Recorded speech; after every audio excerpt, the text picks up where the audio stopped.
Alright, so this is for AEM 648, Theory of Plasticity class, 2021. I have a midterm problem here that goes through and asks you to do some calculations using isotropic hardening. And I want to give an example using these same material properties but a different stress tensor. So let's talk about the problem, and we'll get it set up as an example using Excel. We have material with 1500 MPa for K. N is equal to 0.15. We're using the Radial description. 200,000 megapascals for the modulus elasticity, Poisson's ratio 0.3. We're going to use a yield stress of 150 megapascals, and we're going to start with zero stress and strain on our material, and we're going to use J2 flow theory. So we'll need that information, and in addition, I've sent out some notes, a summary of J2 plasticity theory that we will draw upon as well. Let me scoot this over, find my tablet, and then I'm going to write down some items here that we can use for some notes for when we go into our Excel. Let's first talk about a Radial description of our material properties. We talked about the Radial equation at the beginning of class. It says we can calculate our total strain as a summation of elastic and plastic strain. The elastic strain is sigma over E, and then the plastic strain can be found by sigma over K to the 1 over N power. It's a power law fit from stress to plastic strain, and as we add these elastic and plastic strains together, we have this particular type of equation. Let's use Excel and let's just plot this out and see what this graph looks like. Alright, so I have just called Excel up. I am going to just make a sheet in here. Well, I'll use the same sheet workbook for the whole thing. Maybe, let's see, we'll call this Uniaxial. Alright, so we'll put our material properties in here.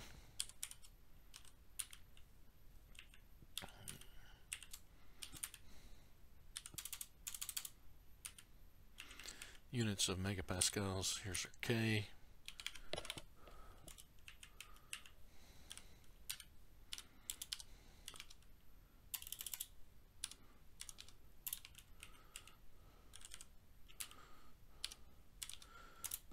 Let's just check to make sure we have those written down correctly.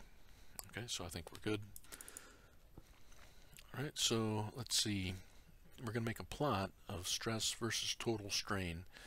And so let's have maybe stress starting in this column. Maybe every 20 megapascals. We'll take this out to kind of a high level. We want to make sure we get above. Maybe we should go every 10 instead, maybe every 5. Tell you what, let's go ahead and just do it every 1. We'll make sure we're going to get high enough above the yield stress, but not too much that it makes it look weird.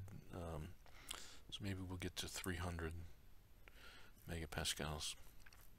Okay, so this would be our stress values in megapascals. And from that, we're going to calculate our elastic strain.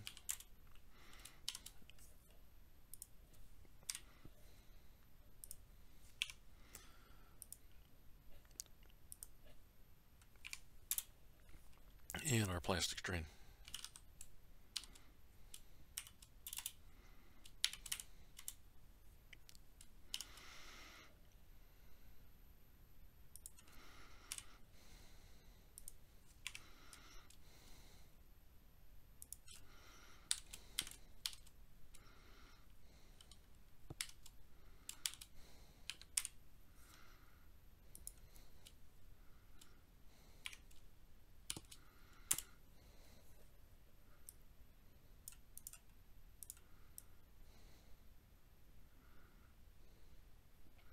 Of course, these strain values are going to be unitless. And then we can do our total strain.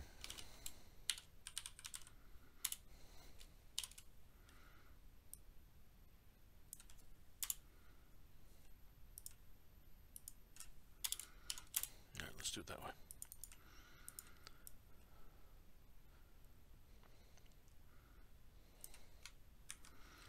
And we'll insert a graph to see what we're looking at.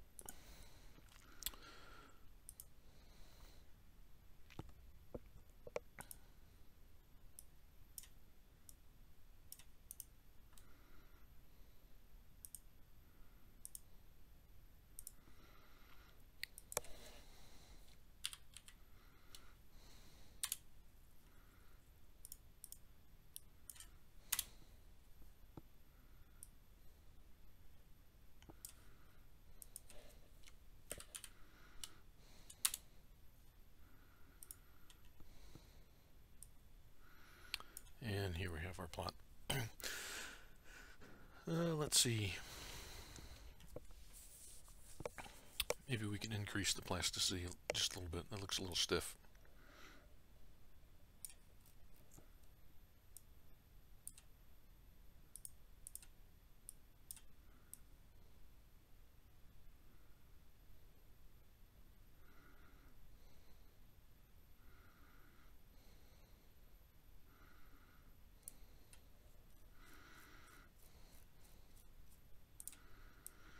It's always a good idea to plot your uniaxial properties if you're given them, or if you come up with them, just to see what your curve will look like. So this takes us down to 511.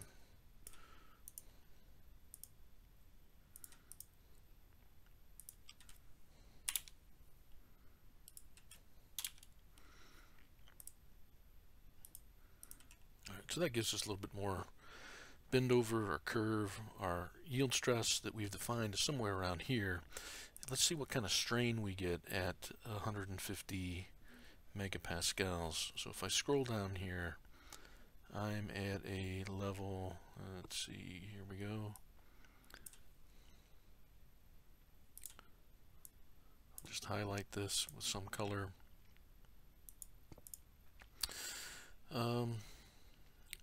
You know, not a real high level of strain.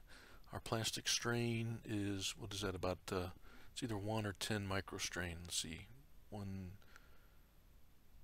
2, 3, 4, 5, looks like 10 microstrain for our plastic strain. So that's a pretty low level of plastic strain. And that's probably a nice transition value if you were using that in a finite element code where you had to put in your N and your K, and you were wondering, worried about not having too large of a plastic strain at your defined yield stress in your finite element code.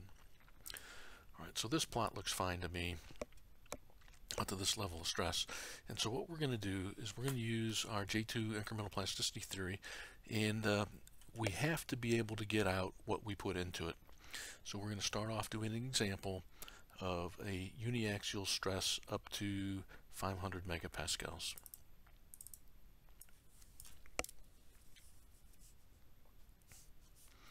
So this will be what our sigma will look like.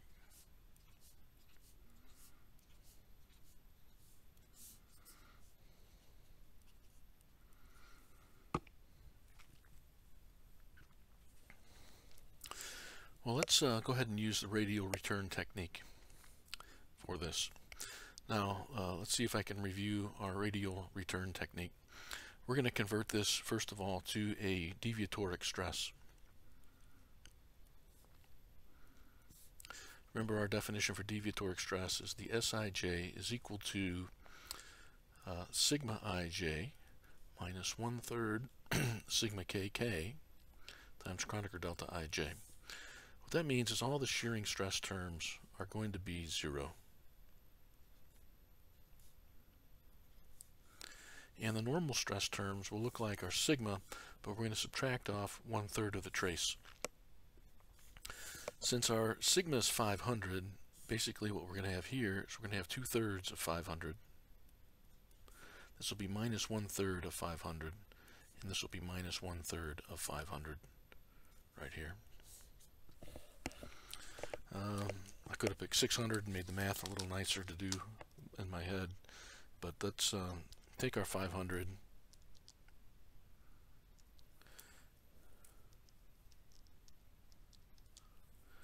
and that would be 333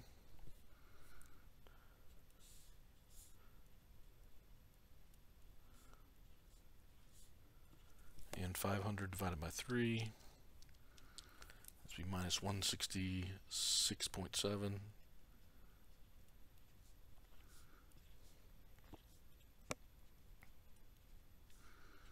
And that'll be what our deviatoric stress tensor would look like. We need to check to see if this exceeds the yield stress of our material. And I didn't write that down, but I think I've already said it already, that we're going to take our yield stress to be 150 megapascals. Let me save this page and get a little bit more room here. Alright, so let's review what it takes to see if we have yielding. And again, I'm using this summary page of my notes. So here's our J2. It's 1/2 Sij minus k squared is equal to 0. That's where we'll have yielding. If we move this over and if it's greater than or equal to our k squared, then we have our yielding. So let me write that down.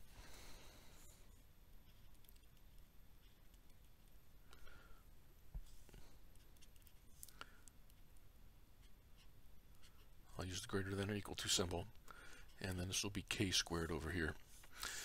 Okay, so we can rewrite this as 2k squared, and actually k squared, we've done the math on this already. K squared is equal to our uniaxial yield stress squared divided by 3. So what this works out to be then is Sij greater than or equal to 2/3 sigma naught squared. Now Sij, this is an index notation summation. We have an implied summation over both I and j. This is a 9-term, in general a 9-term expression. I'll go ahead and write it down once the long way, but it's going to look like S11 squared plus S12 squared and so forth. I won't say all of these terms here, but we have 9 terms in this expansion.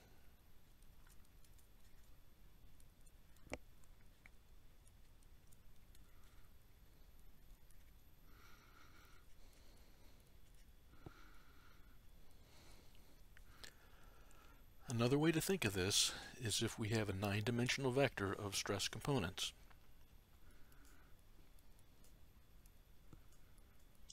I'll write it this way. We're effectively doing a dot product of that 9-dimensional vector of deviatoric stress components with itself.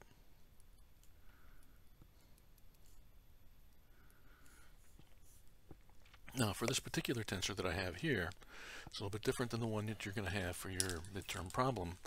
But again, we're just demonstrating that we get what we ought to get for uniaxial stress state. We only have 3 terms that are not 0. And so for this expression, it's going to be 333.3 squared. That's the S11 term. We're going to have a positive quantity minus 166.7 squared for that one. And then for that one, we'll also have the same value.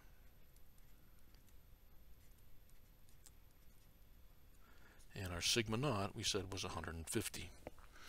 All right, so let's do the math.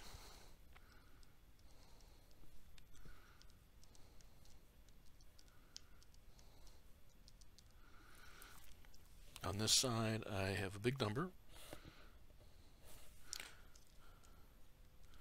Let me do engineering notation. I have 166.7 times 10 to the 3. And on this side, I have 150 squared divided, times 2, divided that by 3. I have 15 times 10 to the 3. The units being consistent, both megapascals squared here. All right, so you can see that 166.7 is greater than 15, so this does cause yielding. Okay, we can see what this looks like schematically. Let me save this page.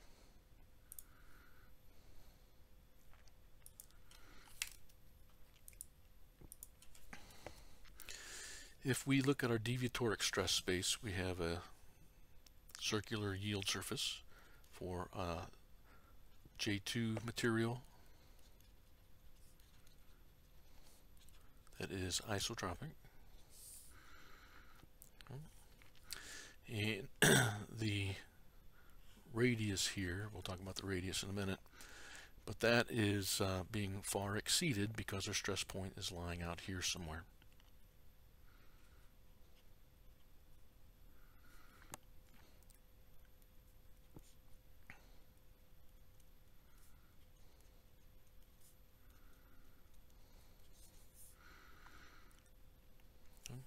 So we've blown right by it. Now, let's write down our equation again.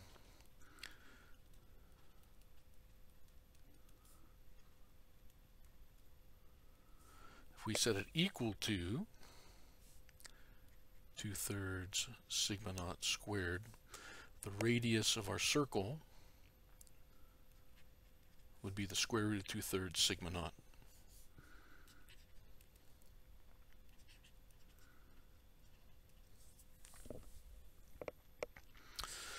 Alright, so we've gone way out here. Let me move my point over. It's easier to do that than to make a straight line. And so what we want to do is we want a radial return all the way back to this spot on the yield surface. Let's talk about our radial return technique.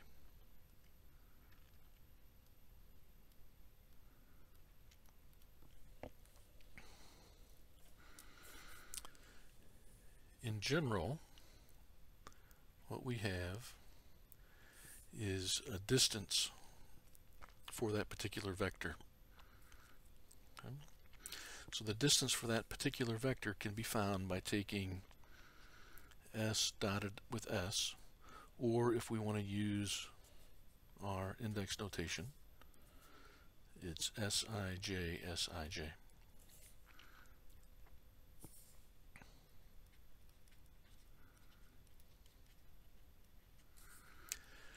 Now, no matter where we're at,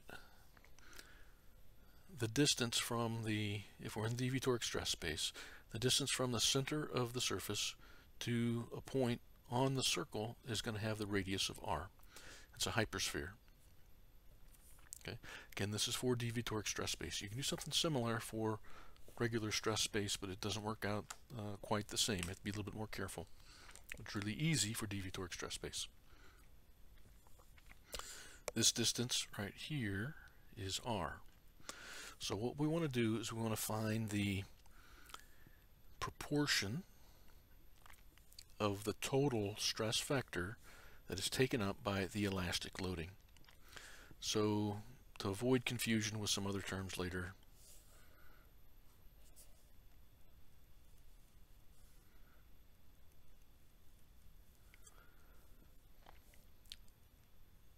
let's call this distance, well, let's use a different symbol. Let's call this beta.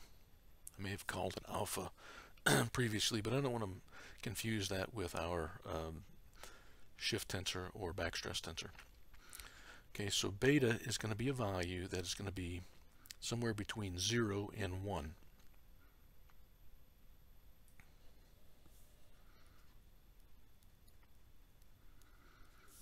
Okay, and what we're going to do is we're going to define beta as the proportion of r over Sij, Sij.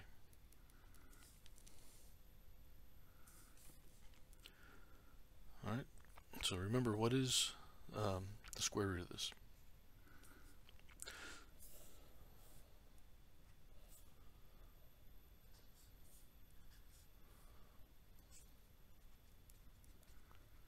So I need the square root to find the distance.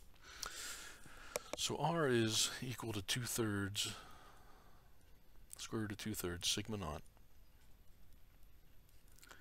and Sij, Sij, square root of that. Let's just do that computation again.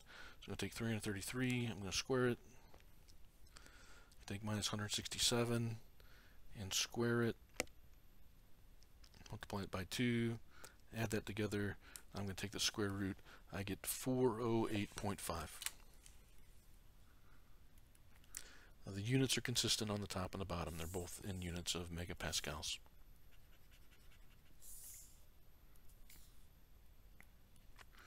So let's see what our beta works out to be. I have 150 and multiply by the square root of 2/3. On the top I get 122.5, and on the bottom I get 408.5. Let's see what that fraction is. I get 0.2998. I'll call it 0.3. Alright, so this should be the amount that I multiply this 2 in order to put me right on the yield surface. All right, let's see if that works out.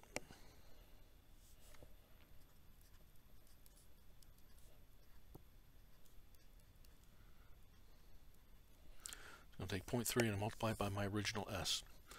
So 333.3, 99.99, that's 100. 166.7, multiply it by 3. Okay, so this is going to be minus 50, and this is going to be minus 50. What do I get when I do this alpha S? What do I do when I get alpha times S dotted with alpha times S? Let's just check that to make sure everything's looking good.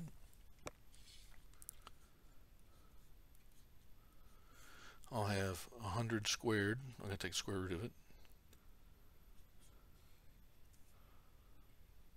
Let's see.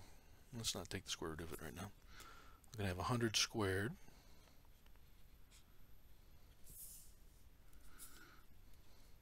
And I'm going to take 50 squared, and I'm going to take 50 squared. It's actually minus 50 squared, but same difference.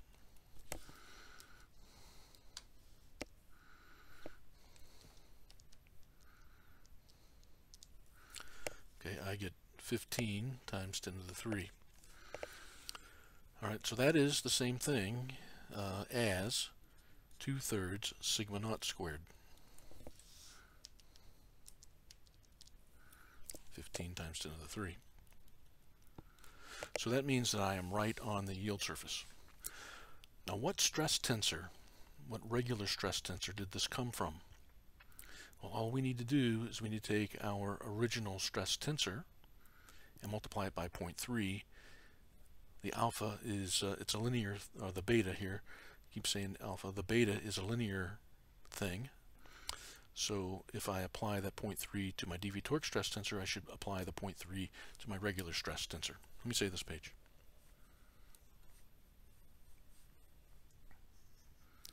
If I can find my cursor here.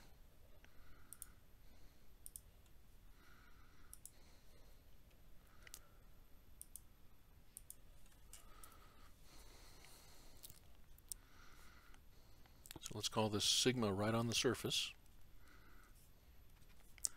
It's going to be equal to my beta times my original sigma that I had when I first exceeded the yield surface.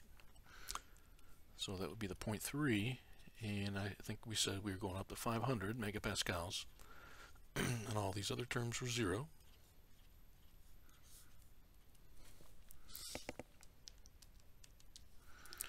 And that's 150.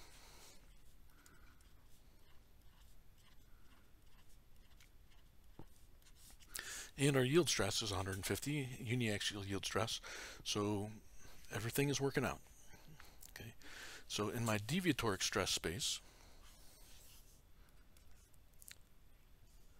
I am exactly right now on the yield surface, but I want to get to a point that's up here.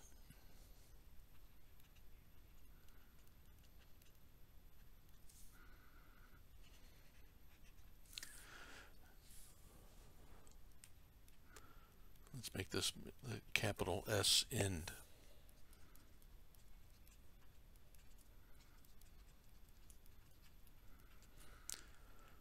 All right, so what I'm going to do is I need to calculate this portion. We're going to call that delta S. We can also calculate in a similar way our delta sigma. All right, so delta sigma is going to be equal to sigma end minus sigma surface, and delta S is going to be equal to S end minus S surface. All right, so let's see. Let's do our delta S. Let's do them both. Let's do delta sigma first, I guess. We can do either one we want. So we have our sigmas up here. Let's do the sigmas. So delta sigma is going to be equal to 500, 0, 0, 0, 0, 0, 0, 0, 0, minus 150, all the other components 0. Again, you can think of it as a matrix or a vector. And so the delta sigma would be 500 minus 150, 350. So I'm going 350 megapascals regular stress above the yield surface, above the yield stress to get some plasticity. My delta S, let's see, I believe we said that this was 333.3. And the only thing different for your problems here so far is that your stress tensor is going to have more stuff in it. Okay, that's the ending stress, deviatoric stress, and now we have to take away the starting deviatoric stress. Let me find those values here.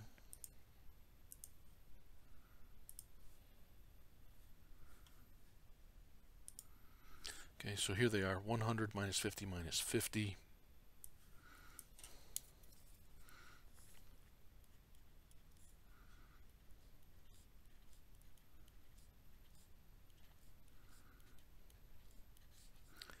I take the difference between those two, so it looks like I'm going to get 233.3.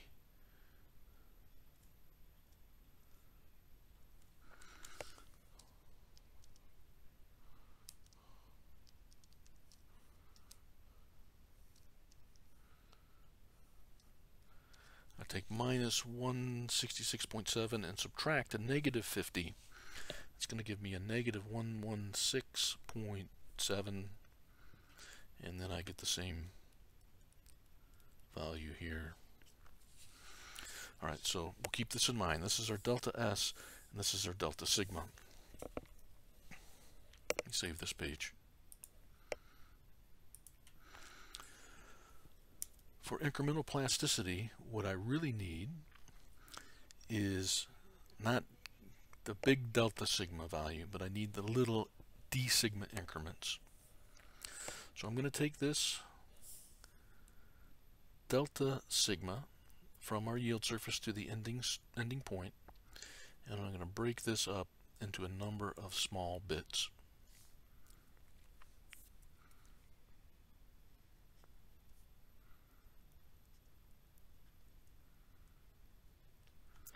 And I think I've asked you to do 10, 100, and 1,000 increments. We're going to try it with 100. Okay, we're just going to do this example with 100. So the next thing I'm going to write down then is ds is going to be equal to delta S over 100, and d sigma is going to be equal to delta sigma divided by 100. Now it's time to get into our spreadsheet.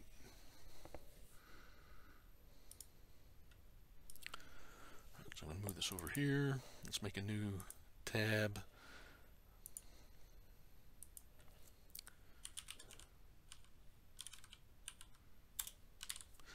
We'll call it incremental. Alright, so what I'm going to do is set this up in a general fashion. I'm going to set this up as a sigma 1, 1, 1, 2, and so forth. Now, even though the stress tensor is symmetric, I do recommend working with the 9-dimensional vectors. And trust me on this, it's going to avoid problems unless you already know what you're doing and you're super careful. So I'm going to set up one column or one row here for sigmas, the regular stress.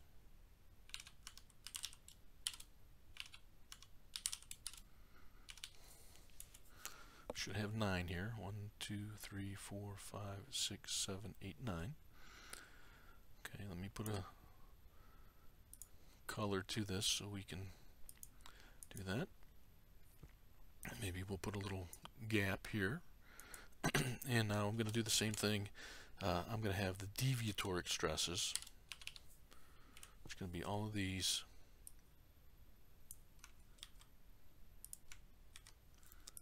but instead of sig, we'll call it the S for the deviatoric stress.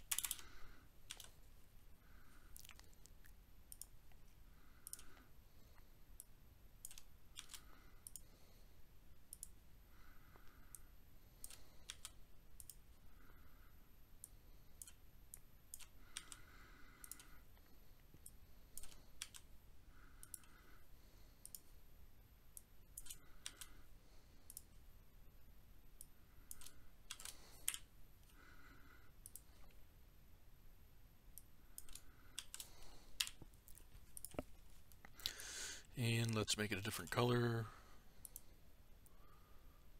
All right. And maybe I'll insert a row over here. All right, so we're starting off with our stress tensor that looks like this.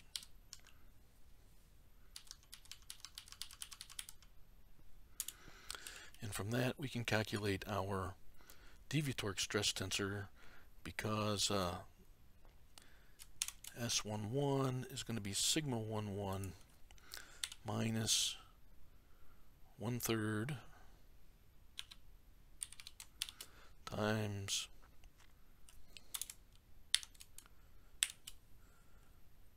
S11 plus S22 plus S33.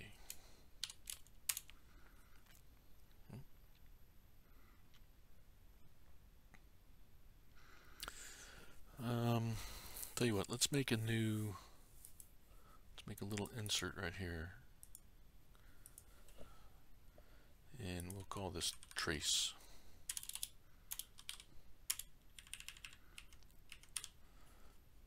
And the trace is going to be a calculated value that'll be the thing I just said.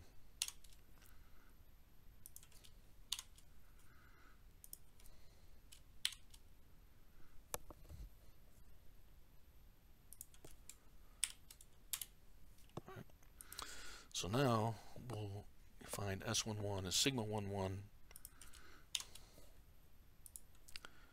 minus 1/3 of the trace. And I'm going to put a $sign on front of the K. Let's see, in front of the K. So I don't want that to move around. S22 is going to be, let's see if I copy this over. If I do it right, there's my 167. If I do it right, there's there. And then my S12 is just this value here.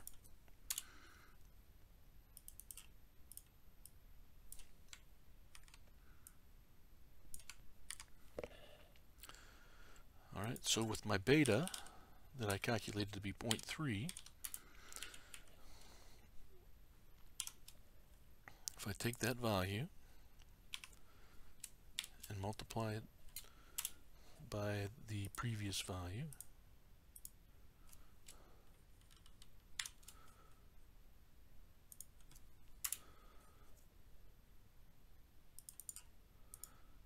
and drag that over here,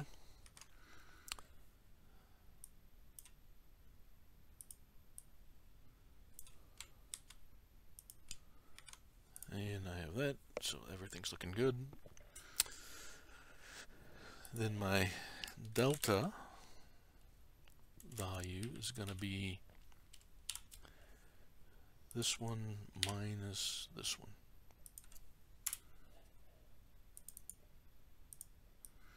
I can paste that in here. I can take all these for the deviatoric stress calculations and paste that down here. Let me insert one more.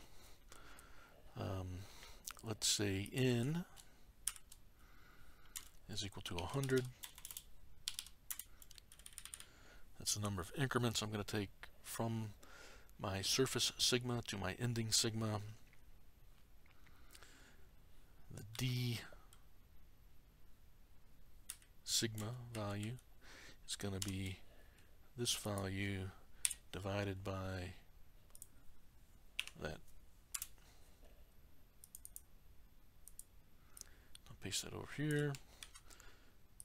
And I'll take these, I'll paste it over here. Okay. So even though I'm doing these deviatoric stress calculations directly from the stress tensor, you can see that all these things scale directly. I could have just found the deviatoric stress delta and then divided that by 100 and get these DS's, but that's where we're at right here. All right. So I'm going to save that spreadsheet. All right, now we need to calculate some strains based on this information.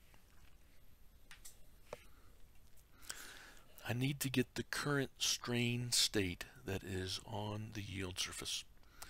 So I'm going to take all this stuff and I'm going to paste it over here. And I'm going to change all these sigs to epsilons.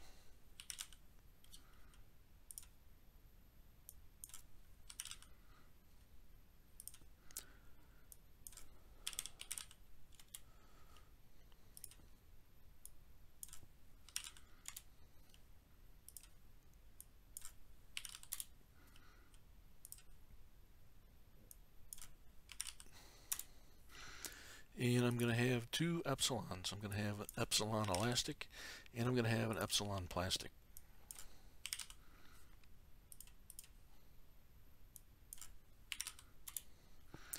So let's maybe put an E on the end of here.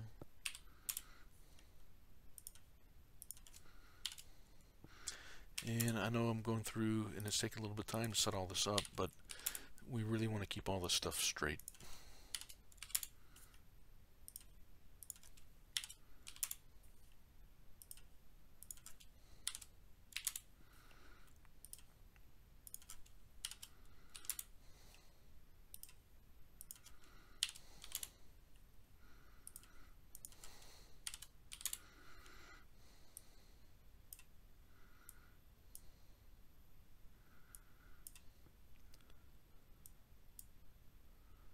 Find quite the right size. Maybe that's about good. All right, let me change the color on this so we keep it straight.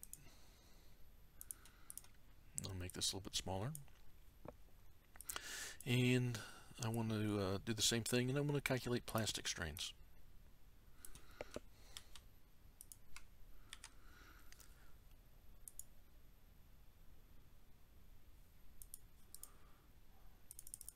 And I'm going to change all these little E's to P's. Alright, so I'm moving these over.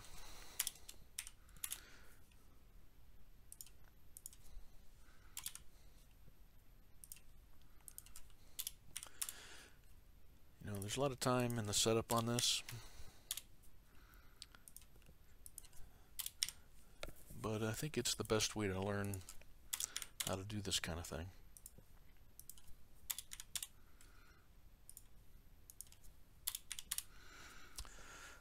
Alright, so now we need to use Hooke's law to calculate our current stress state based on us being on the yield surface.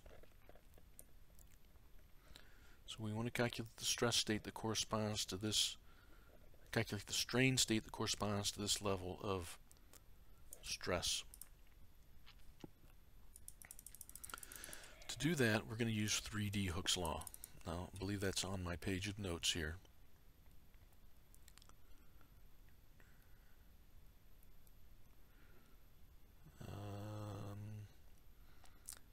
Actually, I'm not seeing it, but let's write down 3D Hooke's law.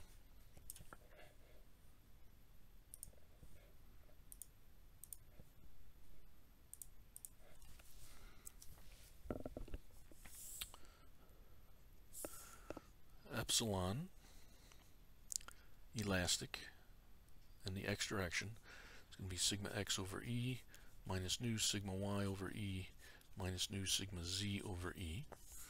We also get two other equations that look similar.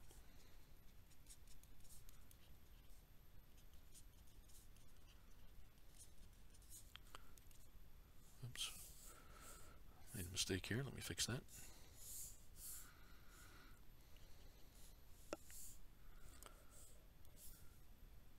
sigma y, x, and z. Here we have sigma z, x, and y. The shearing strains. Okay, now I'm going to do the tensor shearing strains. Epsilon xy elastic. It's going to be half of gamma xy elastic. It's going to be equal to 1/2 tau xy over g. And then likewise, we have the other terms that correspond to the changing of the subscripts. For an isotropic material, we're going to use the relationship that G is equal to E over 2 divided by 1 plus nu.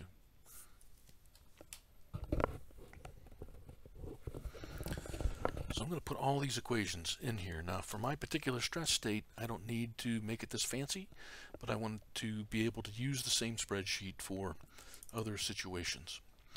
So let's see. Let's get our material properties in here. So our modulus of elasticity and our Poisson's ratio. We can use that to calculate our shear modulus.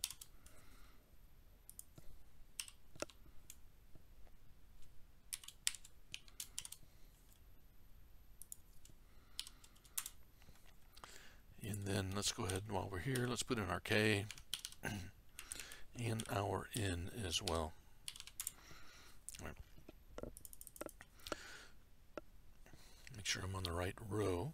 Let me split this window up.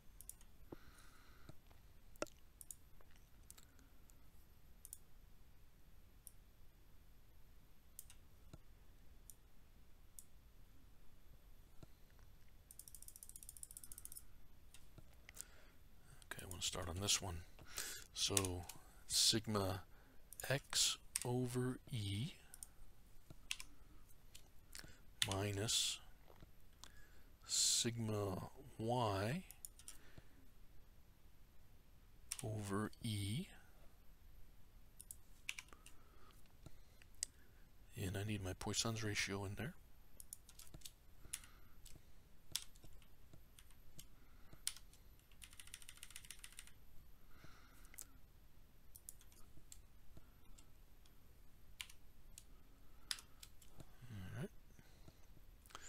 Then I have another term, minus sigma z over E. Now there is actually an index notation version of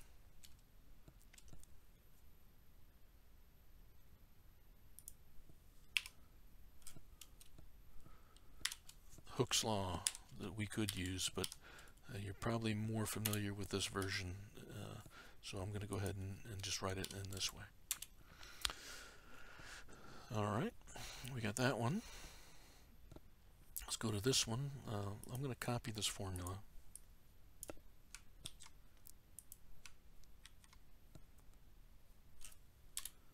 Oops.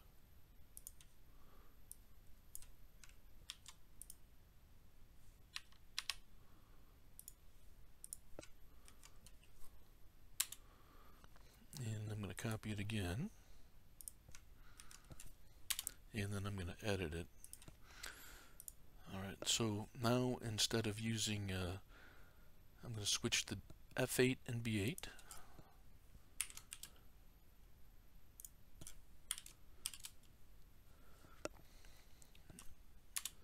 And then I'm going to switch the J8 and B8.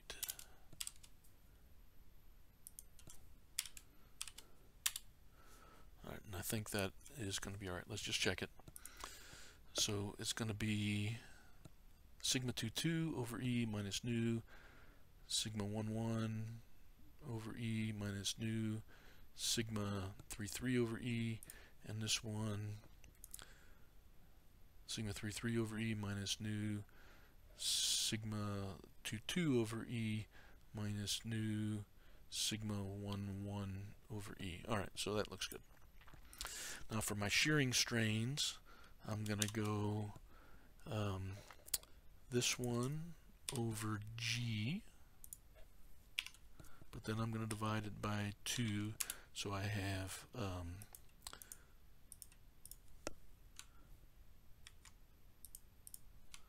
Tensor shearing strains. I'll copy these values. So let me put a little note here. Note, using Tensor shear strains. Alright, so that strain state is the strain state that corresponds to being exactly on our yield surface. And at that particular spot, we're assuming that we have no plastic strains.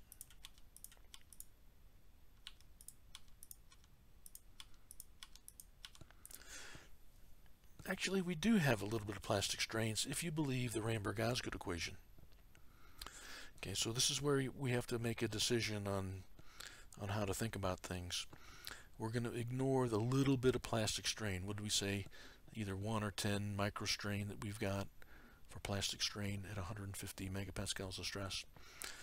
So when you pick a yield stress, it's not really a yield stress that you might think of from a materials property test. It is a yield stress based on, numerically, how much plastic strain are you willing to sacrifice for accuracy in your plasticity modeling. That's how I want you to think of the yield stress in this particular case. All right, let me pause here, and we'll get back to it in a moment. Actually, the video is about 50 minutes long, so that's about a lecture's worth. Let me stop this video, and I will start a new video picking up from this point, getting into the plastic strain calculations.